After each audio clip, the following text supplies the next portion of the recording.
میں اپنی پہچان کی تلاش لیے سوچ کے دریچوں میں جھانکتی ہوں تو ایک جانب برطانوی طاغوت اپنی حکومت لیے اعلان کو ہے، دوسری جانب ہندوستان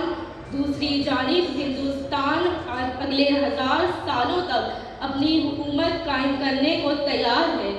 مگر یہ کیا کہ اندھیرا جب محیط ہو جائے تو صبح روشن کی دلیل دیتا ہے کہ جناب والا معصومیت میں خون کے دھارے مارتی ہوئی وہ بچیاں، وہ لاشیں ہیں کہ شہر میں جنگل کا رواج ہے اور بھیڑیوں کا قانون ہے، مگر منظر بدلتا ہے کہ رگوں میں دوڑنے کے بجائے خون سینہ توقعات میں بہت شکریہ آپ کی فائدہ خان۔ اور اب میں اگلی مقررہ کو دعوت دوں گا سید توحید، آپ کا رجسٹریشن نمبر ہے 1691۔ تو من صلی اللہ رسول کریم اما بارکتا فاعوذ باللہ من الشیطان الرجیم بسم اللہ الرحمن الرحیم۔ فکر و خیال اور انتخاب لاجواب، حق کی صدا سوالوں کے جواب لاجواب، آسان نہیں جہان کو پیدا کرے کوئی، خونے جگر سے ہو گئے اسباب لاجواب۔ صدر ذی وقار، آج کے اس ایوان میں جس موضوع کا انتخاب کیا گیا وہ ہے میری پہچان پاکستان۔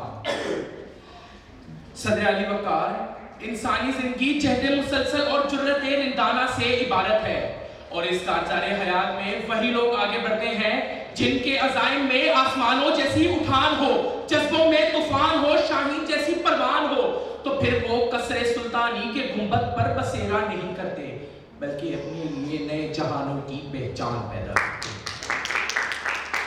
صدر ذی وقار، میری پہچان پاکستان، میرا ایمان پاکستان، میرا ایمان پاکستان، راہ نصرت کی بارگاہ میں میرا ایمان پاکستان۔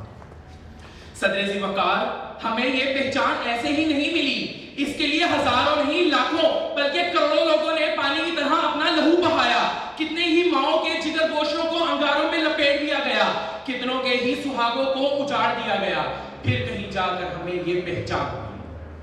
صدر ذی وقار، آج کا ہمیں تو یہ پہچان اسلام کے نام پر اسلامی جمہوریہ پاکستان ملی ہے، لیکن آج کا حکمران اس بات کو بھلا چکا ہے۔ وہ اپنے اقتدار اور سیاست کے چکر میں غریب عوام کو پیروں تلے روند رہا ہے۔ کیا یہ ہے میری پہچان؟ جناب والا، میں یہ سوال کرتا ہوں کہ آج ایک قوم کی ریڑھ کی ہڈی، ایک قوم کا نوجوان سوشل میڈیا کی دنیا میں گم ہو چکا ہے بلکہ قید ہو چکا ہے، کیا یہ ہے میرا پاکستان؟ جی نہیں جناب والا، میرا پاکستان، میری پہچان تو راشد منہاز اور میجر عزیز بھٹی شہید ہے، میری پہچان تو ایم اے عالم جیسے وہ سپوت ہے جو دشمن کے 5 سیارے ایک منٹ میں گرا کر اس کی یقینی فتح کو شکست میں بدل دیتے ہیں۔ اپنی مٹی سے وفا تم بھی کرو ہم بھی کریں، اپنی مٹی سے وفا تم بھی کرو ہم بھی کریں، اس کا جو حق ہے ادا تم بھی کرو ہم بھی کریں۔ جناب والا، آج بھی کچھ نہیں بدلا، وہی خدا، وہی قرآن، وہی رسول، بدلا ہے تو ہمارا جذبہ ایمان، ہمارا وہ طوفان، وہ پروان جس کے لیے اقبال نے اپنے شاہینوں کے خواب دیکھے، جنہاں نے آزادی دلوائی۔